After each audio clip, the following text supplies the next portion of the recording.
I made this homemade drum sander for my lathe using 3/4 inch hardboard, 24-inch wide by 36 inches long for my 36-inch lathe for my raised panels in my entertainment center.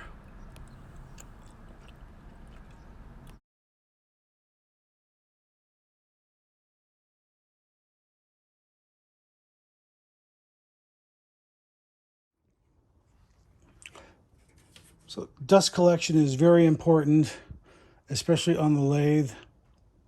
And this particular piece of metal, this was my grandfather's. It didn't have the cutout in the back. It was just a piece of galvanized metal.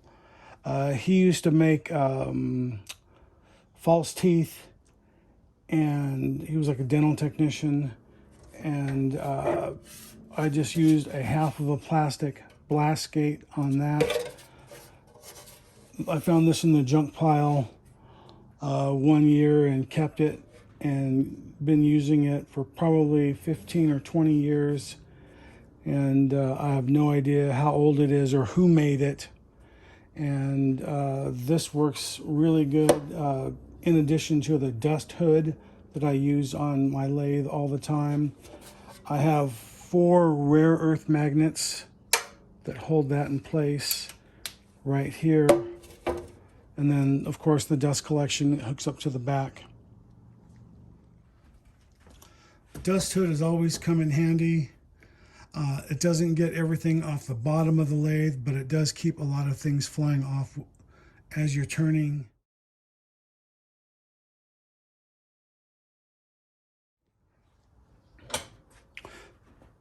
Okay, so I know you've seen this before, my 6-inch disc sander, if you followed my channel. This is just a M2 taper that I made out of cocobolo, and then that is just glued in the back of that piece of plywood, 6-inch disc. And then that just removes, I can just peel it off and put a new one on. I'm about ready to do that again, but that just slides in there like that. Just give it a nice little twist and it's locked in place. This comes in very handy all the time. I don't have room for a actual disc sander, so I've been using this setup for years, and it only cost just basically the cost of the sandpaper, since I already had the cocobolo, and this was just some scrap offcuts of some plywood from my entertainment center that I built.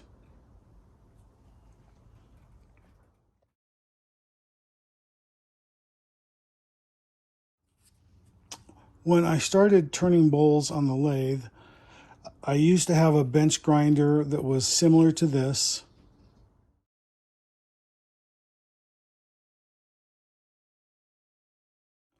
So before I got a real bench grinder, this was my go-to tool like this. I used a 4-jaw chuck, my 4-jaw chuck that I use all the time. And this is really simple the way this works.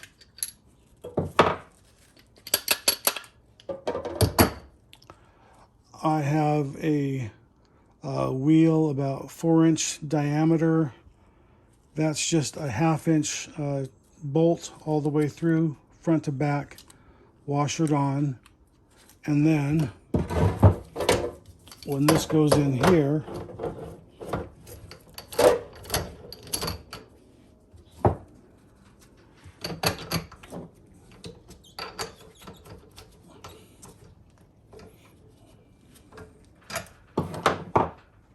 okay, so that was my first bench grinder, or my second bench grinder actually.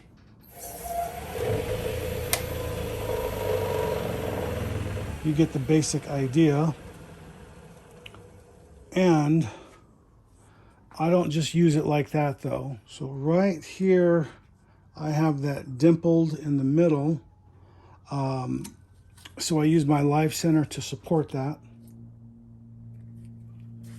Okay, now that this wheel or this whole assembly is supported with the live center, keeping it in so it's not going to back off as I'm going. I'm using my tool rest here, and then now I can just bring this right up here to sharpen.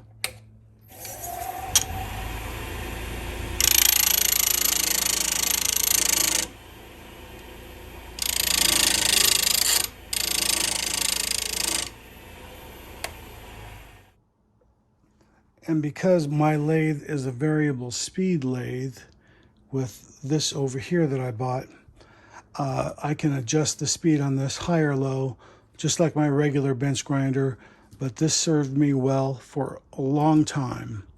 And just getting dual purpose out of my lathe really makes this tool probably my favorite go-to tool. I use it for turning, of course, for drilling. I could use it for sharpening. I use it for sanding and all that, you know, mainly because of this right here and for the dust protection. When I first bought this lathe, I bought it strictly with profits from turning pens, and it was close to $400.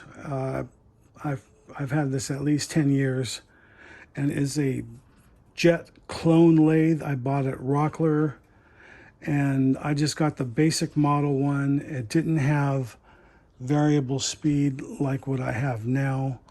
I wanted a Delta mini lathe with variable speed, but it was several $100s more. So I couldn't afford that at the time, so I just bought what I could afford. And then I was able to upgrade and add the variable speed by switching out the motor and this whole assembly for like $100 through Penn State. But, you know, if I would have planned it all right better, I would have bought the one I wanted. But this works good for me and has served me well without any problems. So I've only had to change the belt once. But anyway, this is just an additional tip. If you don't have a bench grinder and you do want one, this is a really quick method if you already have one of these. Okay, I switched jaws on my chuck.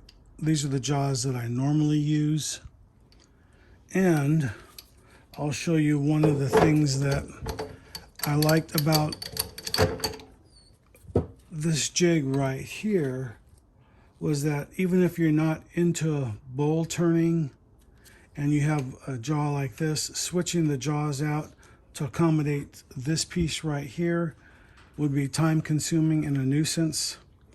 But using these type of jaws, this is only a 1/2 inch, and then that's the beauty of this right here, is because that shaft is sticking out.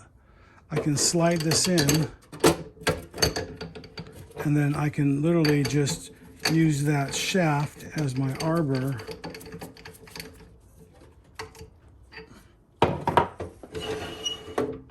And I can still use it for whatever function that I'm working with. So it makes it very nice as that option just to work with. So if I want to use this for bowl turning, I have this set up here. If I just want to sharpen my tools, if I'm doing pen turning, I can use that here. You know, plus I also have my regular bench grinder. But if I didn't have a bench grinder, this is an affordable option. A bolt, that's a 1/2 inch bolt, not a couple of washers, and the grinding wheel. Those are probably under 10 bucks. So just some flexibility for you, and this works really well, really easy. A little bit of time on the tools, and you got yourself a nice little attachment you can use for later.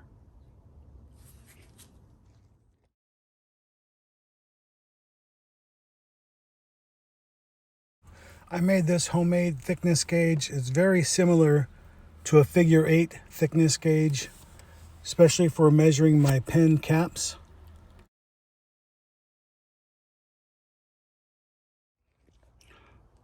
Some of my favorite jigs or tools that I use are these rare earth magnets. These are great for holding all these little things that I use all the time.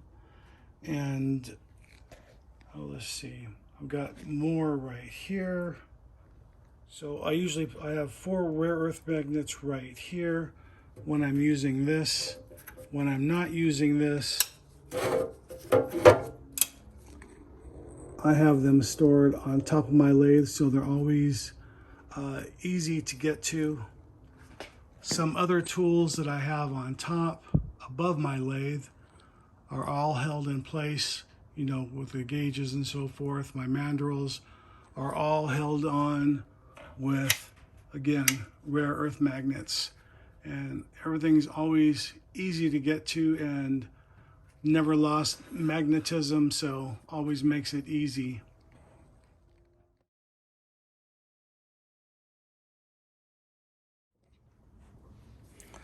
So buffing, of course, is one of the things that I do quite a bit when I'm polishing my caps, or my clips rather, and that's just a regular buffing wheel. But I made another homemade shaft, Cocobolo M2 taper.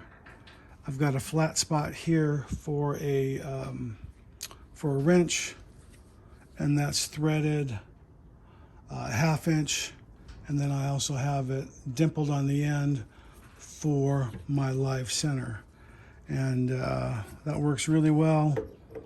Pop that in there in a couple of seconds, you're good to go. You need to pop it out, you can just use your tool and here, feed that in, knock it out, and you've got a nice buffing wheel attachment.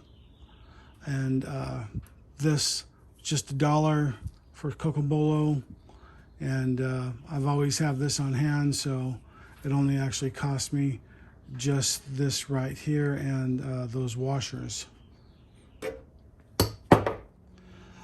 I can also use the wire wheel on the lathe, use a Jacob's chuck, pop that in there. I don't prefer to use this though, unless I have a full face shield.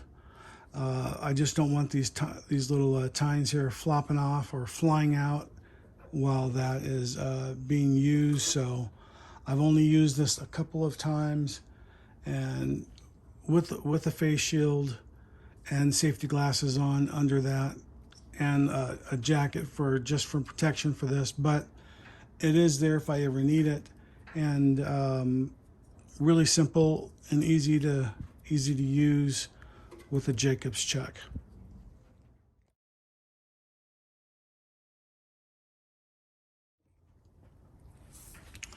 And last but not least, working with the dust collection here is, now these are pretty dirty. I've had a lot of miles put on these things over the years. These are my chip deflectors. First one I made was just out of a plastic spoon, little rare earth magnet on the bottom. It just clicks onto your tool, and you can see what that looks like from the front when it's clear and nice and clean.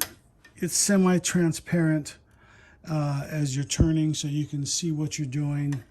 I'm always looking from an angle anyway, so it's not important for me to be looking in front. So this does work quite well. It does work with the dust collection, and instead of wearing 90% of the chips, most of that is redirected back there.